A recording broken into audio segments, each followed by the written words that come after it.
I'm blue, da petit da da da petit da. I'm blue, FL65, groupe italien évidemment. C'était en 1998 les amis et aujourd'hui on va rester dans le thème, qui nous concerne, à savoir I'm blue, 145 ans de la marque Seiko pour l'occasion. Le bleu Seiko qu'on voit apparaître dans les années 60-70 revient en force sur 2 plongeuses qu'on aime tout particulièrement. Une inspirée de la 62 Mass, l'autre inspirée de la célèbre Samouraï du début des années 2000. C'est tout de suite, c'est maintenant, ça sent déjà un peu l'été, l'iode et c'est seulement sur les rabilleurs.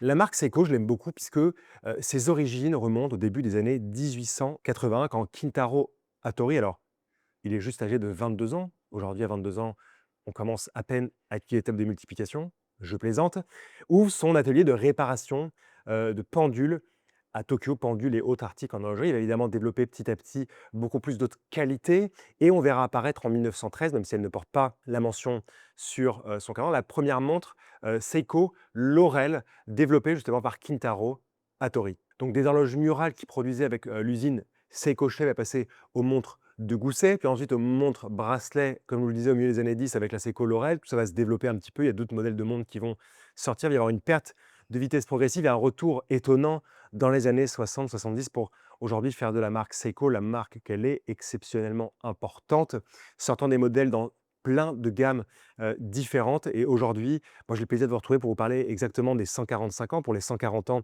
on vous avait déjà montré quelques éditions limitées de qualité, toujours autour de la famille Prospex. Aujourd'hui, deux modèles en particulier pour les 145 ans. Seiko a décidé de mettre en avant la couleur bleue qui la caractérise tant. Mais j'ai une petite chose à vous dire avant de vous parler de ces Seiko Prospex, c'est que pour ce 145e anniversaire et l'utilisation du bleu, Seiko n'a pas mis la bénédiction du bleu uniquement sur la famille Prospex, mais la famille Présage, donc un peu plus élégante, la reçoit aussi. La famille Astron, un peu plus technique, la reçoit également. Sans oublier la famille King Seiko, vous savez, qui est vraiment le haut de gamme de la famille Seiko, dont on vous a déjà parlé dans le passé, que j'aime aussi énormément. Je sais, on avait parlé avec Eleanor de Seiko Pop, que j'aime tout particulièrement. Voilà, toutes ces familles, Astro, Présage, King Seiko, vont recevoir la bénédiction du bleu, vont recevoir le bleu pour les 145 ans. Et on va se concentrer maintenant sur la famille Prospex. Nous sommes en 1965 lorsque Seiko présente sa première montre de plongée automatique. La référence 6217-8000/1 ou 62 MAS, MA pour automatique, on dirait qu'il fait de la musique automatique, et le S pour self-dater, donc avec la date incorporée au sein de cette montre de plongée étanche à 150 mètres qui présente un diamètre de 37 millimètres. Évidemment, Seiko, en lançant la sonde de masse, est là pour rivaliser avec ce qui se fait de mieux en Suisse. Et franchement, le résultat est largement à la hauteur, à la fois en qualité esthétique, mais aussi en qualité technique. Donc évidemment, à souhait, soit en collant très proche de l'original, soit en s'en inspirant, Seiko présente au fil des années, au XXIe siècle évidemment, des références, des clins d'œil, des rééditions de cette 62 masse. Souvenez-vous, l'année dernière, en 2025, je vous parlais de la référence SPB 511 J1 avec ce magnifique cadran à relief de vagues opalin. Cette année, en 2026, je vous parlais de la référence, donc 145e anniversaire, HBC 005. Alors, pour l'HBC 005, on revient vraiment à la simplicité de la 62 mâts, la simplicité de la montre de plongée automatique selon Seiko, avec évidemment, vous allez voir, une petite touche de bleu. On trouve ce boîtier caractérisé par beaucoup de simplicité, réalisé évidemment en acier, 40 mm de diamètre, 13 mm d'épaisseur, des cornes très courtes. Vous le voyez, le bracelet vient s'insérer vraiment sur une petite partie du boîtier. Vous avez un chanfrein qui court tout le long du cadran. Toute la pièce est plutôt satinée. Le chanfrein est un peu plus poli. Vous avez aussi le dessous de la carrure qui est un peu plus poli, qui est aussi une très très jolie finition qui vient diminuer comme ça visuellement l'épaisseur de la montre. Ce que j'aime, c'est évidemment ce cadran, on ne pourra pas dire argenté, vraiment plutôt opalin, blanc, très soyeux, avec une finition soleillée. Donc vous savez, soleillé, on a vu cette finition, on a dans beaucoup de manufactures avec Valentin. Vous prenez le cadran, vous le mettez sur un support et puis comme ça, avec une brosse qui fait des tours, va venir comme ça apporter ce léger satinage, au cadran qui fait que ça joue si bien avec la lumière. Donc un cadran blanc/opalin soleillé, toujours une minuterie noire avec de fins traits, sauf aux heures où les traits sont un peu plus épais.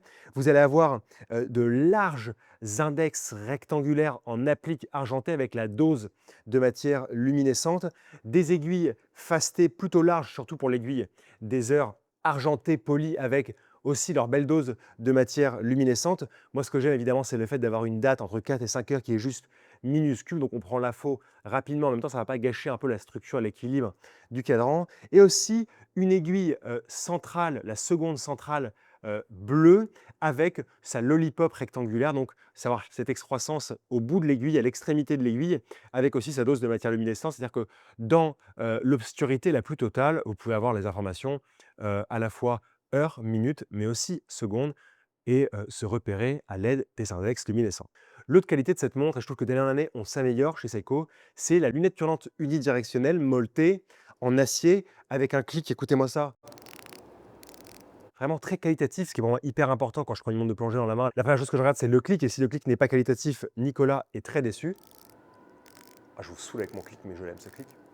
Donc très qualitatif, des repères qui ont été gravés puis peints toutes les dizaines, mais aussi avec des repères toutes les minutes, des repères ronds. Et vous allez avoir un triangle, un repère sur cet insert bleu, parce que c'est ça justement la beauté de cette montre dans l'idée du bleu, c'est qu'on ne s'est pas gavé à mettre du bleu partout chez Seiko. On en a mis sur l'aiguille centrale de seconde et on en a mis sur l'insert de lunettes. Et le repère est luminescent pour pouvoir justement avoir la base de l'horlogerie de plongée, c'est-à-dire avoir une montre qui permet de calculer les temps de décompression pour savoir combien de temps on a plongé. Bref, les informations de base sont présentes sur cette montre qui rend hommage à la 62 Mas de 1965. Les finitions sur le boîtier, comme je disais, sont géniales, sont belles. Et vous avez maintenant, et ça on va le retrouver sur tous les quarts de temps, un détail quand même assez haut de gamme sur ce bracelet à 3 rangs de maillons satinés. Vous avez la boucle déployante. Donc je vous montre, voilà, toute simple, plutôt costaude, plutôt importante, c'est-à-dire qu'il va vraiment prendre tout l'arrière du poignet pour davantage de confort.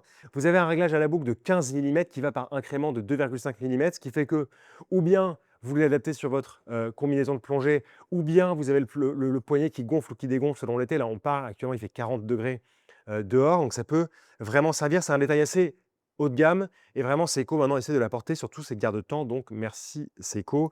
C'est un peu une bonne chose quand on voit aussi la concurrence, c'est bien d'avoir ce joli détail ici, en particulier sur la HBC 005. 300 mètres d'étanchéité pour cette nouvelle référence, 72 heures de réserve de marche pour le calibre 6R55. Vous savez, avec moins 25 plus 15 secondes d'amplitude, mais encore une fois, dès qu'on pose la montre sur chronocomparateur, prudence japonaise oblige, on tombe toujours autour des 10 secondes de variation quotidienne. Le calibre 655 est un bon calibre aujourd'hui, plutôt précis. Pour la deuxième référence HBB01 ou Samouraï, on est toujours dans le monde de la plongée, mais sur une montre assez différente. Alors je vous rappelle, la Samouraï ne date pas comme la 62 Mas des années 1960. La Samouraï date du début des années 2000, en particulier 2004, quand on voit apparaître une nouvelle référence avec un boîtier en titane, une étanchéité à 200 mètres et des aiguilles qui ressemblent vraiment à des épées, ce qui va tout naturellement donner le nom des amateurs de Seiko de Samouraï. Aujourd'hui, les aiguilles n'ont plus rien à voir, mais on a conservé ce petit jargon qui va plutôt faire référence à la forme du boîtier, plein d'angles, plus costaud que la 62 Mas.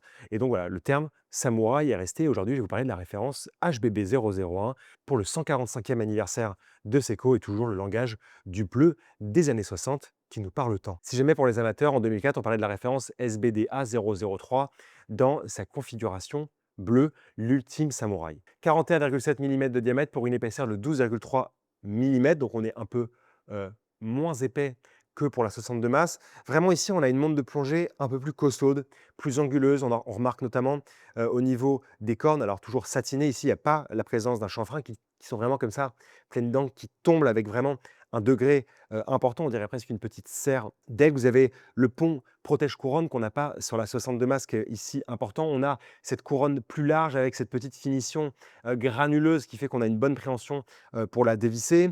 On va retrouver un cadran avec la même teinte que sur la référence précédente, à savoir opalin blanc soleillé, une minuterie très très fine. On va aller carrément diviser la seconde, et on va retrouver des index non pas rectangulaires mais plus en forme d'ogive, en forme de flèche, toujours en applique argentée avec une très belle dose de matière luminescente. Pour les aiguilles, on va retrouver quand même un petit peu ce côté broad arrow ou vraiment l'épée du samouraï pour l'aiguille des heures, toujours argentée avec leur dose de matière luminescente. Pour les secondes centrales, je l'aime beaucoup cette aiguille, elle est bleue, elle a un long contrepoids, et elle a une extrémité en forme de flèche luminescente également. La date est toujours entre 4 et 5 heures. Vraiment, on a un ensemble cohérent. On va retrouver ici une lunette qui clique très très bien, franchement unidirectionnelle, avec un molletage qui reprend le molletage très très fin de la couronne. On a donc un insert bleu et argenté, argenté uniquement pour les 15 premières minutes. Vous n'avez pas de repères avec des chiffres arabes, et pour le reste, vous avez des repères en chiffres arabes 20, 30, 40, 50. Donc bleu et gris, c'est vraiment juste la signature de cette nouvelle référence HBB 001. 200 mètres d'étanchéité pour cette nouvelle référence, le calibre 4R35, un peu plus de 40 heures de réserve de marche, une différence quotidienne par rapport au calibre 4R55 un peu plus étendue, mais vraiment une pièce de qualité. Et on va ici retrouver la boucle plus classique de la Seiko, la boucle déployante plus classique par rapport à les pièces que je vous ai présentées avant, inspirée de la 62 Mass, qui a ce réglage fin.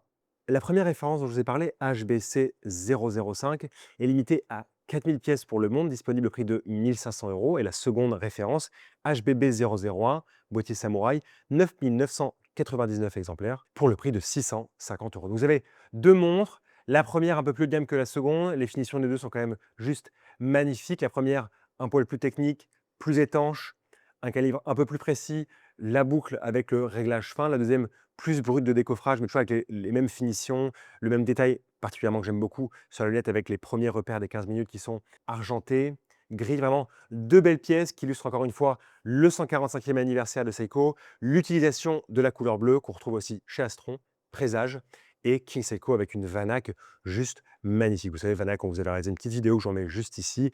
Elle sortait vraiment de l'ordinaire, et ça nous fait toujours dire que Seiko a une âme, a toujours quelque chose à nous dire, toujours quelque chose, un produit pour nous surprendre, et c'est ce qu'on apprécie beaucoup. Dites-nous ce que vous pensez de ces nouvelles Seiko. J'espère que vous ne souffrez pas trop de la chaleur et qu'on vous apporte un petit peu de douceur, pas de clim malheureusement, en tout cas de douceur, en vous apportant peut-être un peu les vagues, l'iode et l'air marin. On vous aime et on vous dit à tout bientôt. Merci.